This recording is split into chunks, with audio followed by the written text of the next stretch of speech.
So I'd now like to introduce Dr. Malcolm Quinn, whose talk today will put the question, what is the point of art school, into a historical context. Malcolm's talk is based in part on his 2012 book, Utilitarianism and the Art School in 19th-Century Britain. And the book was praised in this month's Art Monthly by critic Dave Beach as drawing our attention to the possibility of Jeremy Bentham as a radical figure useful for today's debate about the potential for art school to contribute to this rethinking. His talk, no doubt, will take us through a whistle-stop tour of the history of the art school from the 19th century to today. Thank you. And sorry, just a word, Malcolm will take questions after his talk, so please, at that point, we will. Thank you. Thank you, Alison. Right.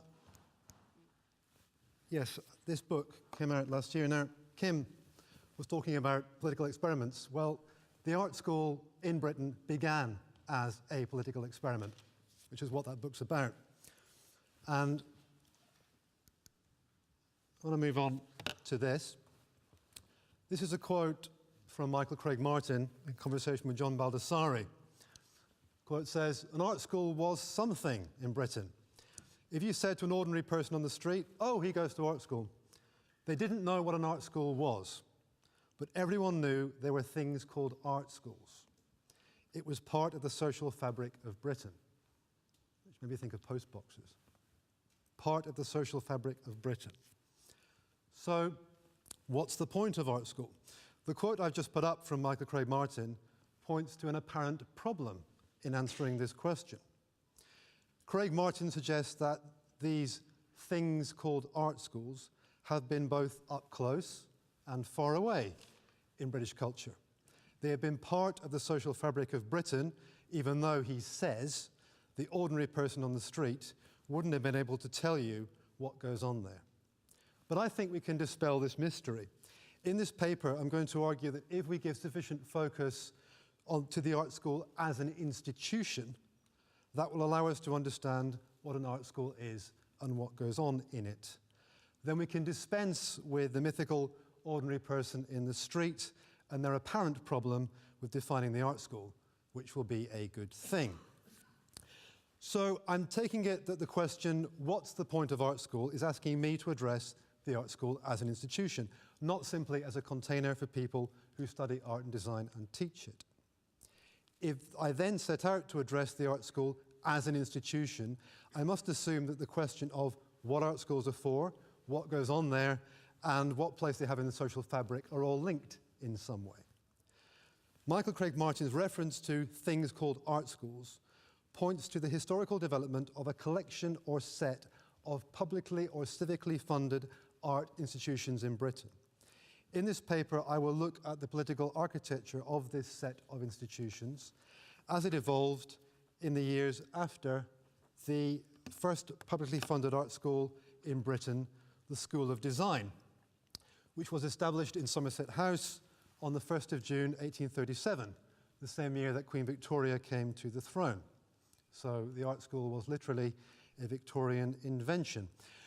46 years after this date, in a keynote speech on the history of art education given at the Congress of Social Science in Huddersfield in 1888, a man called Sir Rupert A. Kettle, Baron of Finsbury or somewhere, noted that, quote, "There is no considerable town in England now without a school of art." There is no considerable town in England without a school of art. So this is this collection or set of art schools. The reason that all these publicly funded art schools were established has something to do with utilitarianism and Unitarianism, actually, and with the presence of some utilitarian and philosophical radical MPs in Parliament following the Great Reform Act of 1832. A core of these radical MPs, with links to regional centres of manufacturing and with interests in utilitarianism, were to dominate the Select Committee on Arts and Manufactures of 1835 and 6, which proposed and secured the first government grant for art education in England, which incidentally was only the second government grant for education of any kind whatsoever. But why utilitarianism? And why were utilitarians, who are often characterized as narrow-minded and unfeeling Philistines, manning panopticon towers and surveying culture with a cold and mechanical eye, why were these guys agitating for publicly funded art education? The answer brings me back to this question of the art school as an institution, since it was the utilitarians who raised the question of the institutions of art in Britain and their place in the social fabric in the 1830s, with particular reference to what they called the ambiguous, half-public, half-private status of the Royal Academy of Arts. For the utilitarians, educational reform took place primarily through the reform and redesign of institutions and their place in the social fabric. As the scholar Colin Haight has put it, the radical utilitarians of the 1830s thought that, quote, the blame rests neither in our stars nor in ourselves, but in the institutions that serve to regulate our interactions. So institutional reform in this case meant embedding an institution within the social fabric and making it open to public use and transparent to public gaze. Now, the relative lack of interest on the part of utilitarian reformers with the inner life of individuals and their faith in the power of institutions to shape people's decisions and actions meant that their answer to the ambiguity of the public position and national status of the Royal Academy was not to replace the head of the Royal Academy with someone else or to intervene in the structure of its curriculum, but instead to focus on the constitution of the Royal Academy as a national art institution responsible only to the monarch, but which occupied public buildings at public expense. And what they wanted to do was to design a new art institution that would be answerable to the people and their elected representatives in Parliament, and this is it, the School of Design.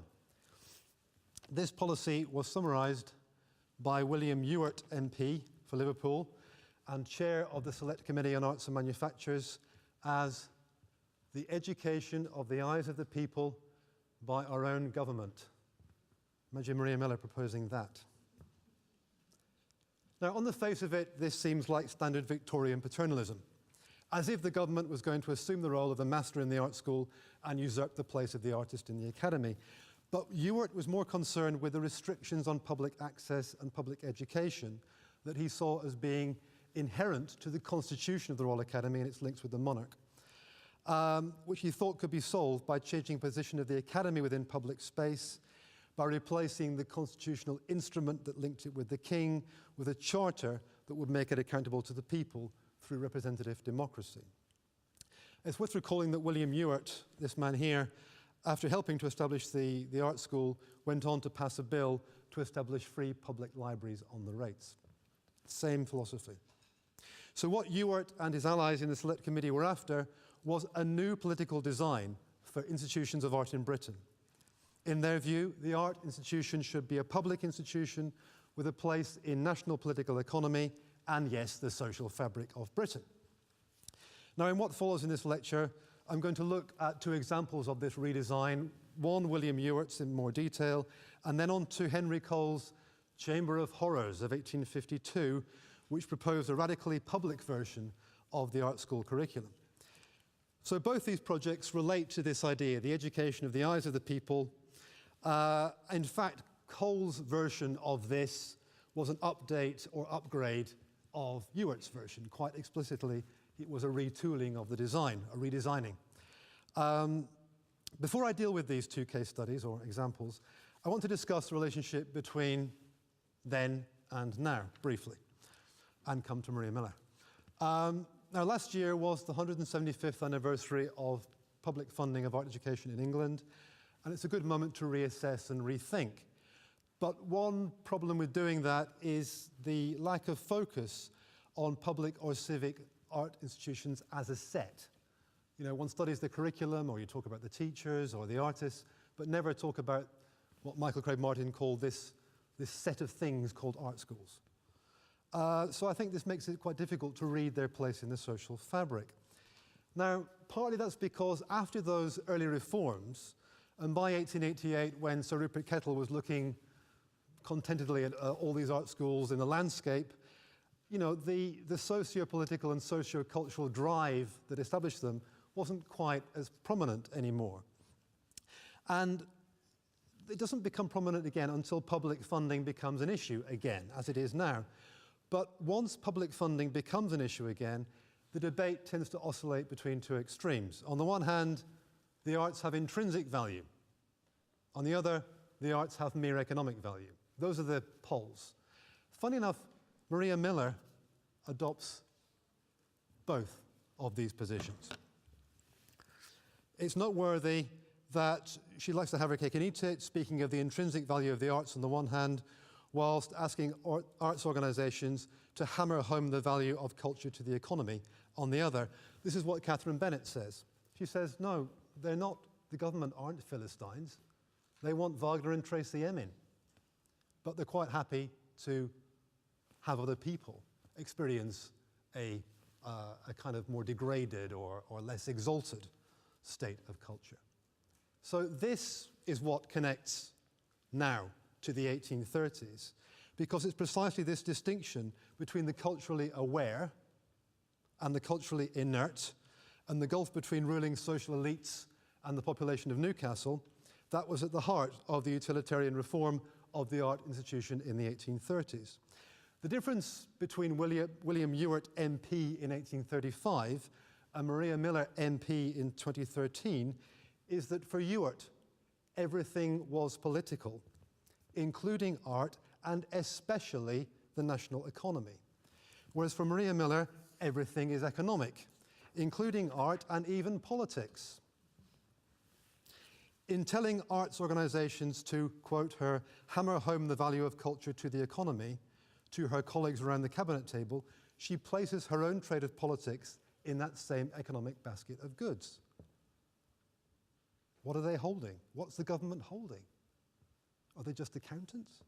Another way to put this is that we now have a minister responsible for national culture and the arts who, in her public pronouncements, offers no national strategy, framework or infrastructure within which art education can assume meaning. Now we have to be careful here. This is not, I emphasize, to deny that these things called art schools did not first assume their meaning within a political economy of art, because they did. As the art historian Norbert Linton commented in 1970, the existence of any sort of publicly financed art education is a very remarkable thing. It proves the survival of a superstition that came in with industrialization, a desire for some sort of insurance policy against the end of civilization. So what's the end of civilization? Well, I think it's accountancy. So the English art school, I'm saying, is a kind of fallen institution, which, unlike the Academy of Art, continues to be defined by industrialization, capitalism, liberal democracy, and economic liberalism. Can't escape that. However, it's also an institution through which a definition of civilization is sought under these conditions. And Kim Howells was just talking about that. And the founders of publicly funded art education had a particular definition of civilization in mind, which they thought would be achieved through institutional reform. In 1908, looking back on this early phase of radicalism in the English radicalism in the 1830s, one newspaper writer described its aims as having been to 1, annul unjust laws, 2, remove class privilege, 3, consult the interests of the whole people, and 4, advance the welfare of the whole people. So the art school is part of that legacy of reform in the 1830s. So with that in mind, I'm going to go back for a moment to William Ewart, here he is, and the Select Committee on Arts and Manufactures. So the push for institutional reform that led to the establishment of the first publicly funded art school in England was first expressed in this speech by Ewart in Parliament on the 14th of July, 1835. He said, "We should have a select committee to inquire into the best means of extending a knowledge of the fine arts and of the principles of design among the people," so art and design, "and especially the manufacturing population of the country in Newcastle, and also to inquire into the constitution of the Royal Academy and the effects produced by it. So he was driving for a new arrangement, a new disposition, which would depend on a political rearrangement of the Royal Academy. So Ewart's arguments against the Academy here were made in the aftermath of the Great Reform Bill of 1832, which, while it had only increased the electorate from 11 to 18%, quite tiny, had put the people on the agenda. So it ensured that phrases such as the education of the eyes of the people had some political purchase. The battle lines in this case were drawn between aristocratic intransigence and democratic reform, with the Royal Academy being painted, perhaps in some ways unfairly, into the position of supporting the aristocracy. So Parliament, in this case, in that moment of hot radicalism, voted in favour of a select committee called the Select Committee of Arts and Manufactures, which sat between 1835 and 1836. And Ewart, in this committee, joined forces with a man called John Bowring, who was the general editor of Jeremy Bentham's works. And I could talk a lot about Bentham, but in this lecture I won't, because it's not directly relevant. So Bowring and Ewart were the main guys behind this. And they founded this idea of educating the eyes of the people on their critique of the Royal Academy. So on 1st of June 1837, the School of Design opened, and it opened in Somerset House, in rooms which had been vacated by the Royal Academy, because the Royal Academy was moving to the east wing of the National Gallery. Now, the symbolism of location here is quite important. When William Ewart made this speech in 1835, the RA was still installed in Somerset House, where it had moved in 1780 following a petition of the King. Now, in the late 18th century, Somerset House was the most well-appointed public building in London, having received over £500,000 in parliamentary grants. And as it turned out, in the long run, Ewart's call for reform of the Academy's constitution was in vain. There would be no reform of the Royal Academy's constitution precisely because that constitution was built on a relationship with the King without reference to Parliament. So that was a vain hope. But despite that link with the King, the RA had to claim national status to get room at Somerset House. So that was the ambiguity that the Utilitarians thought they were going to drive at. Now, the move of the Royal Academy to the National Gallery wound them up even more, because they're saying, well, hang on, who are these people in our National Gallery? And whilst the presence of the School of Design at Somerset House was important, it's really worth noting that the first meeting to convene a governing body for the School of Design, which took place at the Board of Trade on the 19th of December 1836, included, guess what, 4 members of the Royal Academy: Sir Francis Chantrey, A.W. Colcott, Charles Robert Cockerell, and Charles Locke Eastlake. So the RA had moved into the School of Design. A meeting at the Freemasons' Tavern in favour of open exhibitions on the 29th of May 1837, shortly before the School of Design opened, included appeals for free access to public museums and galleries and more complaints about the RA. Now, at that meeting, William Ewart said that what he and John Bowring had been trying to do was, quote him, to abolish all exclusiveness in affairs of art. Ambitious.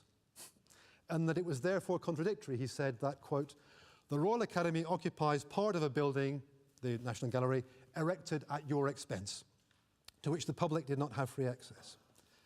Now, this war continued for a bit, and Ewart's mate, Joseph Hume, spoke on the 30th of July again in Parliament. And he's linking again the public art school to reform of the Academy. So there's the bit of political design that was trying to be effective. Didn't work. Hume said, so if the Royal Academy's done all this for us, why did we vote for 1,500 quid for a School of Design? What was the point? And on that point, there are strong objections to the manner in which that School of Design has been effective, because the academicians moved straight in.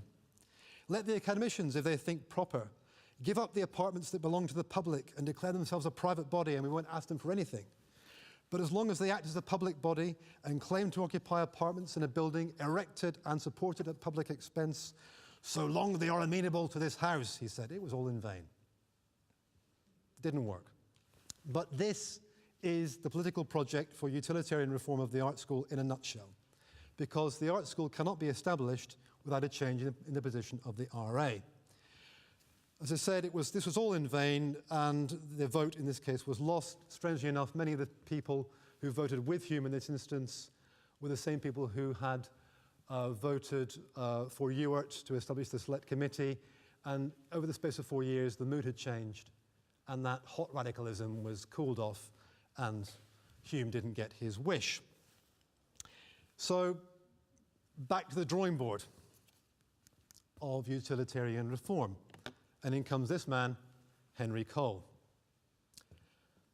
So, in 1852, Henry Cole was given the role of upgrading and reforming the national system of art education in Britain as head of the Department of Practical Art, a department of government, take this in, engaged in organising and delivering art education. Cole's progress towards what he called directing the art of the country had begun at the Royal Society of Arts in 1846 and through his editorial efforts with Richard Redgrave in the Journal of Design and Manufactures between 1849 and 1852. Cole gave evidence before yet another select committee convened in 1849 to address the failings of the School of Design, but the summit of his influence and his grip on national art education in Britain was through his sterling work with the Great Exhibition that he really directed and organised. So after the Great Exhibition in 1851, again, which was founded on the notion of transparency, public access, public openness, he took over the art school system in Britain. When he took over this Department of Practical Art, which established itself at Marlborough House, he made his genealogy quite explicit. So he's saying here, I'm redesigning William Ewart's design. The Department of Practical Art was formed in February 1852 for the purpose of increasing the efficiency of the schools of design, which had been established in 1837 upon the recommendation of the Select Committee of the House of Commons appointed in 1835. The art school is a continuing political experiment. So the tactical aims of the Department of Practical Art were to promote elementary instruction in drawing and modelling, to provide instruction in the knowledge and practice of ornamental art, and to apply the latter to the improvement of manufactures. So those were the tactics, but Cole put all these tactics within a single strategy that relates back to 1835. He said, "Our first and strongest point of faith is that in order to improve manufactures, the earliest work is to elevate the art education of the whole people, and not merely to teach artisans who are the servants of manufacturers, who are themselves the servants of the public. Our first object, therefore, has been to devise means by which the department may promote all the several interests involved in the improvement of public taste." So this isn't a top-down thing, it's an organisation of interests. The interests of the public as consumer and judge, the interest of the manufacturer as the capitalist and producer, and the interest of the artisan as the actual workman. So Cole was somebody who took what I've called the fallen condition of the art school as the beginning. He said, here we are in the middle of capital, how do we build an art school? That was his starting point. Now, despite the fact that Cole was to be parodied very humorously by Charles Dickens as the mysterious third gentleman who accompanies Mr. Gradgrind in hard times and who berates school children and scares them with the mantra that taste is fact, Cole should be understood, I think, not as a dogmatic utilitarian legislator on taste, but rather as someone whose very function as a legislator, in many ways a non-specialist, took his place within those earlier sets of reforms. Now, if Cole had a master practice, it was public display and exhibition, public access. That was his key to everything, public access. And he thought that public access would bring together art education, manufacturing, and the consumer. The exhibition was the means through which Cole placed sectarian ideas of taste within the framework of utility and social responsibility. So, when given the job to direct the art of the country in 1852, you shouldn't think of Cole as the master of an art school machine, but really as part of that machine's design. And that meant he wasn't some sort of uber connoisseur looking down, but rather he was someone who was required to read signs, compare interests, and, think of systems and organizing principles by which these various interests could be brought together. And it was that philosophy that enabled Cole to offer what I think was probably one of the most radical art school projects ever devised on 1852. On 19th of May 1852, Cole opened a set of rooms at Marlborough House to public inspection as the Museum of Ornamental Art.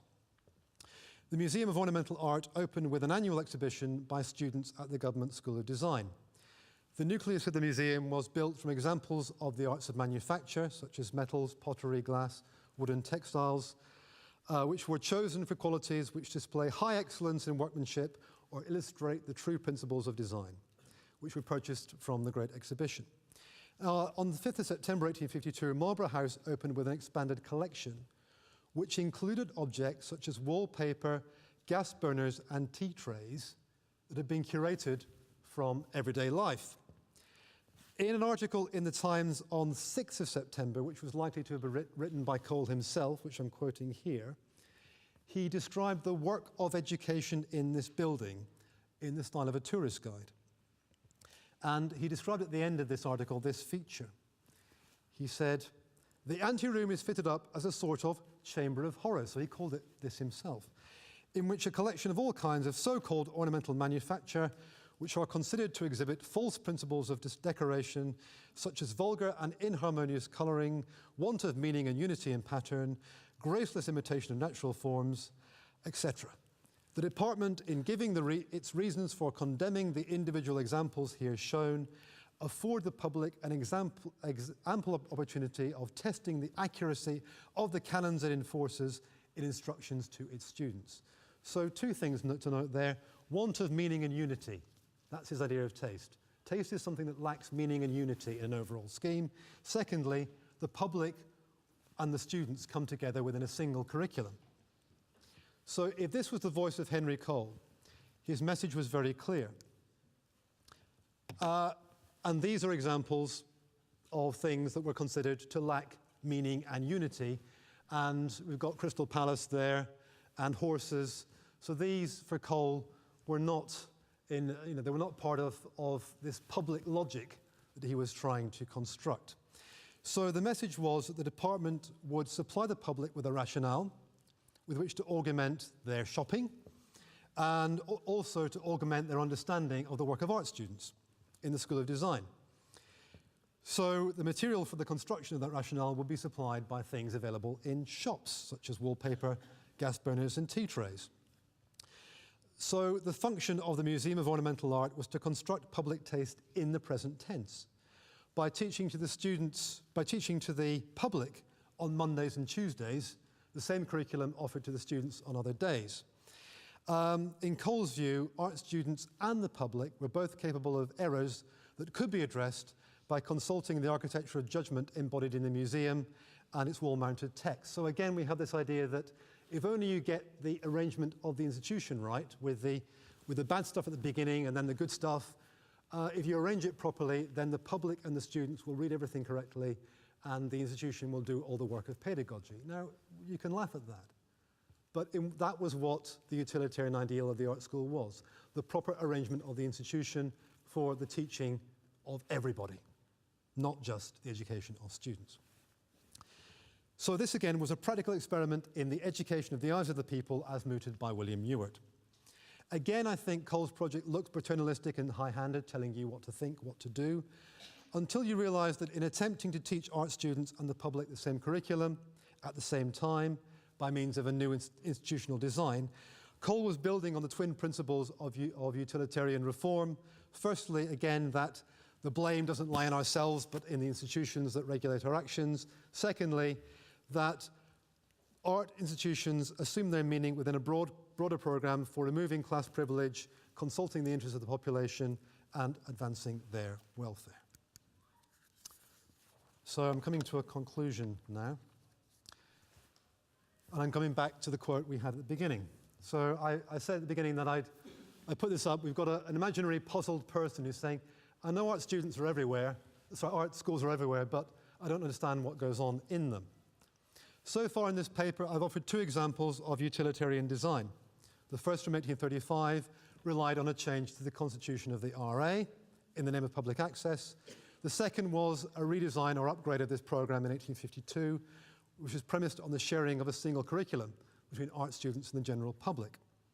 So in conclusion, returning to this quote, the reforms of the 1830s gave us a collection of these things called art schools in the British landscape. But can my focus on the design of the institution and political architecture and political experiments solve this problem of the ordinary person in the street who sees these things called art schools but doesn't know how to read them? Well, as an example of how to construct this kind of reading, I'm going to take something from our own institutional history at the University of the Arts, which is this. In the late spring of 1969, 4 members of the teaching staff in the sculpture department of St. Martin's School of Art began work on a project for students who would be entering the new 3-year degree program in the autumn. This pedagogic experiment became known as the A course. The image I'm showing here is of the mask project, which was devised as a critical response to the requirement that the A course students receive a final assessment. The tutors thought they didn't want to do this. So this was a critique of the very notion of being assessed. This image, I want to point out, is courtesy of David Millage, who is a former student on the A course from 1969 to 72, and the image was developed with the 10th floor and is deposited with the Mayday rooms. And those accreditations are also on the slide. Now, I'm going to read a short extract from an article that describes this project by Marina Vishmit in Mute magazine on the 28th of July 2010. She said, "The mask project seemed to fly in the face of the whole philosophy and process of the course and caused a lot of disaffection among the tutors and students alike. The final project was then going to be a performative negation of the evaluative act. It would be a ritual performed on the boundary between the art school and the outside world and act as an exorcism of them both. The tutors donned paper bags with holes cut in to enable speech and vision and went at appointed times to students' separate work areas who had the option of not letting them enter. Once in the students' workspace, the hooded tutors, disguising their voices, 'You're terrible.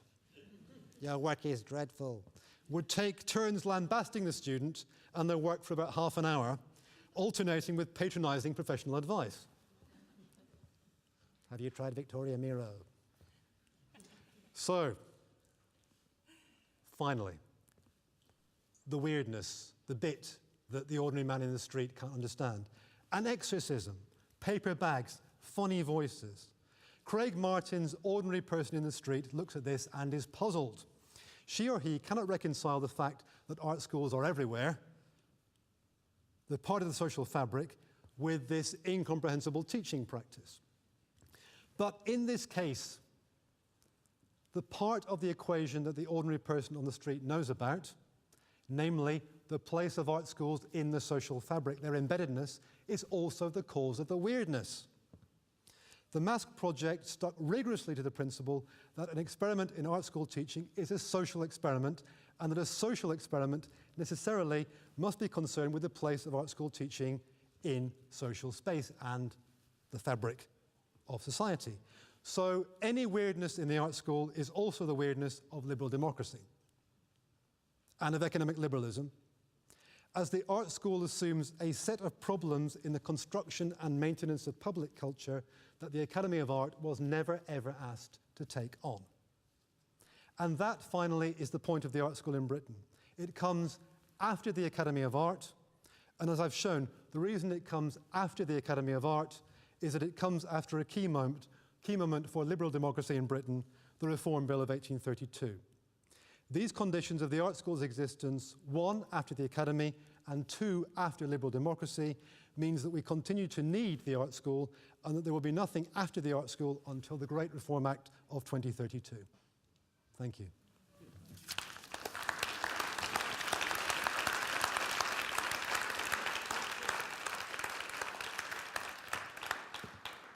So Malcolm will take questions, and there are What time do we have? Enough time. Good. Yeah. So there were people, helpers walking through the audience with microphones. So raise your hand. You've got a question for Malcolm.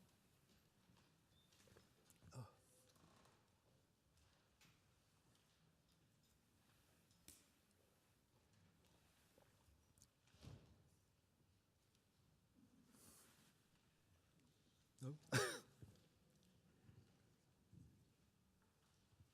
Should I ask you a question? Go on. Okay. Okay, my question, I've got 2. So one is that it seems like the argument for, the argument that you're making to explain utilitarianism could be folded really easily into the economic argument. But it isn't. So could you, in a 21st century moment, make a distinction that would be useful? Well, as I said, the difference between William Ewart and Maria Miller is, as I said, that for William Ewart, everything's political, especially economics. Whereas now, everything's economic, even politics. It is as if the government withdraws from the national scene, which I think we all find quite disturbing. Whereas, at that point, the national scene was being mooted as an economic scene. The national scene, the political scene, the economic scene were all the same. So it's this, the phrase that we, it's an old-fashioned phrase, political economy. But at that point, politics and the economy were one and the same. And the Reform Bill, the small extension of the franchise gave a lot of momentum to those sets of ideas, because at that point, I mean, you could do a quite clean Marxist, analysis of this. It's the bourgeois revolution in 1832. It's the coming to power of the middle classes who make war with the aristocracy and say, no, we're taking over now. Whereas now the stakes are rather different. But nonetheless, it's the puzzling withdrawal of Tories from the national that I think characterizes our current state of being. So that I think is a difference. It's the purely economic or the depoliticization of economics that I think characterizes our moment. And I think the legacy of utilitarianism, of the kind I've spoken about, is in this nudge theory, or the nudge unit. The idea that if you redesign environments, you will get the public to behave differently. The one difference between nudge and, say, Jeremy Bentham is that nudge is, I think, controlled by a hidden moral agenda, i.e., well, we know what the morals are, and we'll nudge people towards it. Whereas Bentham was thinking, no. I mean, Bentham took this whole scheme further. Bentham thought, well, again, if you want to reform, you reform the institution. If you want to reform thought, reform language. It was always this material change. And he thought ethics had to be worked out within language, not covertly transmitted through some nudging. So there are differences. They're quite big.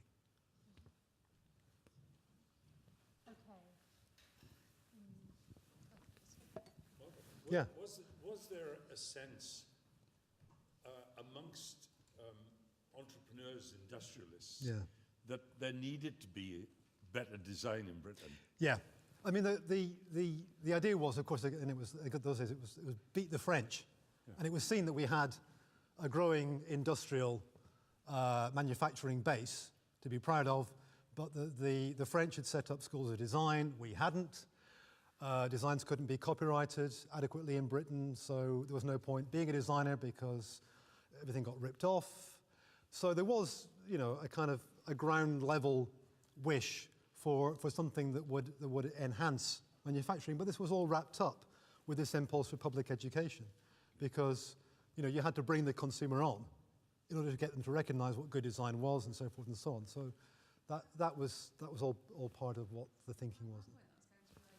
Similar, because it's about the history of design. Yeah. And I really enjoyed your paper, and I found it interesting that you're almost using, going back to a service design model. Design is a service. Yeah. In 1832, obviously women didn't have the vote, and actually design wasn't construed as the way that we know it now, just as the art school it wasn't, because it doesn't have the same. It's not until the late 18th century, 19th century and early 20th century that you have the move from craft and templates to what we call design and designers. So what I found valuable about what you were saying, and I absolutely agree with the Cabinet Office nudge thing, the parallel that you're making, is that the origination of the account of how an art school might be designed comes from the notion of service design. Yeah.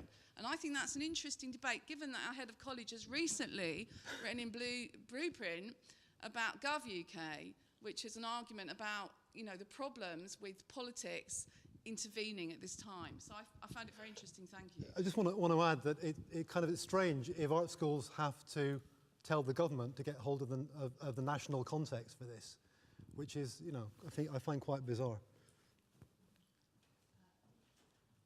Am I on? I was really interested in the is this too loud? I'm too close now. No, it's fine. I was really interested in the opposition between Miller and Ewell. Is Ewell the MP in the 18th? Yeah, William Ewart. Ewart.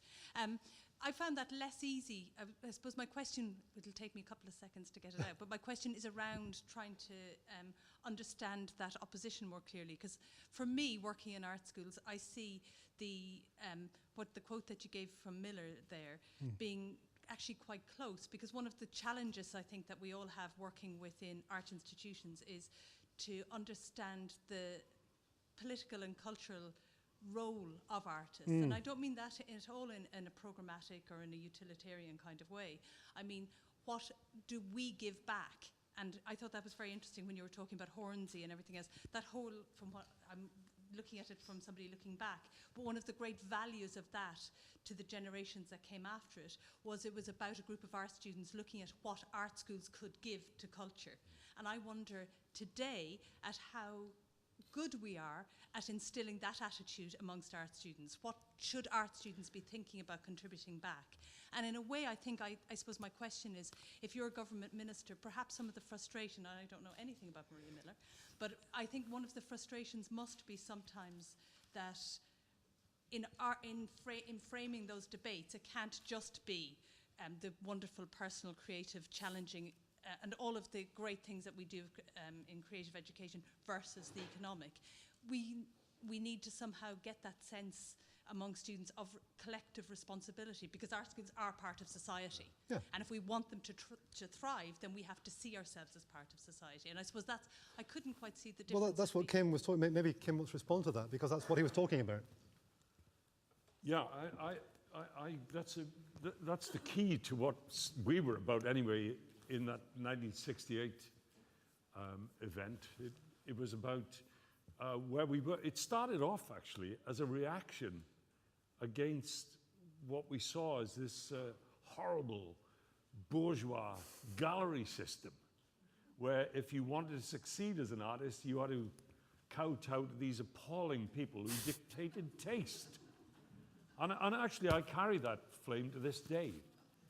I mean, I still think that all of these charcoal-shirted people who run the Tate and things, and the Turner Prize and the rest of it, they must go to sleep every night worried that somebody is going to accuse them of being the salon that rejected the Impressionists.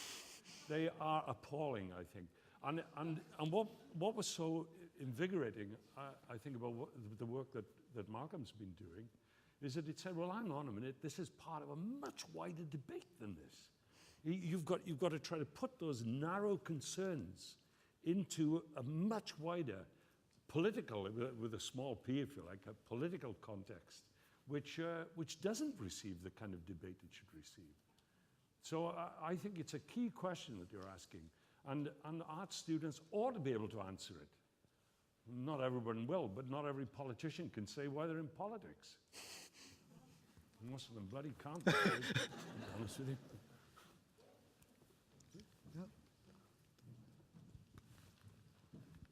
I wonder if you could comment on what happened at the end of the 19th century when Cole's system was sort of picked apart and reorganized by arts and crafts people.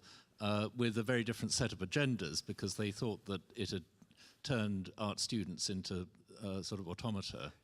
Exactly. No, that's a good point. Although in the book, I focus on Gladstonian liberalism, which is a very different kind of liberalism than the 1830s.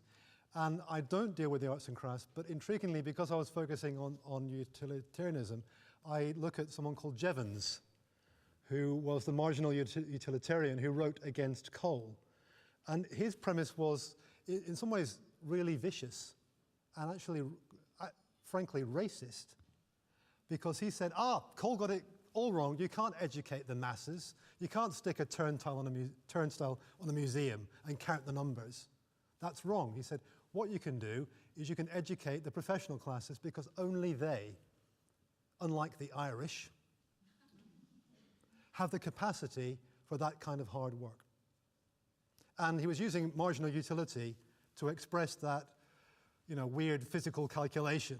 So utility itself became anti-democratic by the end of the 19th century. But as you point out, there's also the arts and crafts movement. And the strange thing about the School of Design, as it evolves towards the Royal College of Art, is that by 1896, you've got a member of the RA running the School of Design again. And then before that you've got Edward Poynter, who is very much aligned with that arts and crafts sensibility. And Poynter's saying things like, well, you've got the workman who's honest, and you've got the upper classes who have taste, and between them you have this mass of disgusting bourgeoisie who have no taste and nothing can be done for them. So again, it's the sense of which, what we've been talking about, it's kind of giving up on the idea of the art school as being what Cole thought it could be, which is bang slap in the middle of capital, building value from that place. It was all gone.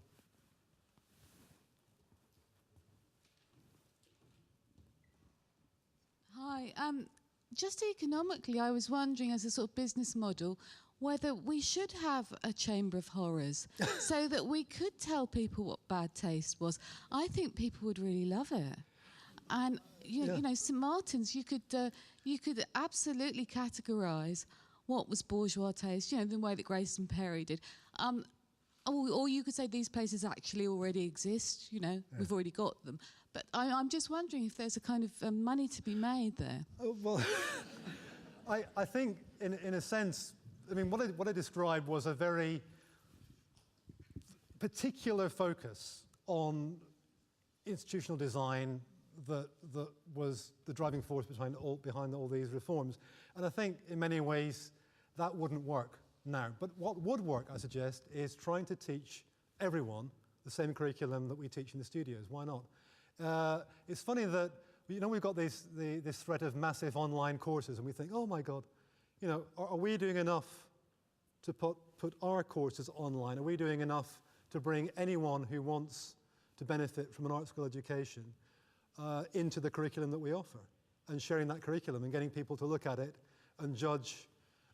If you can, as I did, my first year BA painting, have someone take your work apart, as you say, why can't the public have their living rooms taken apart?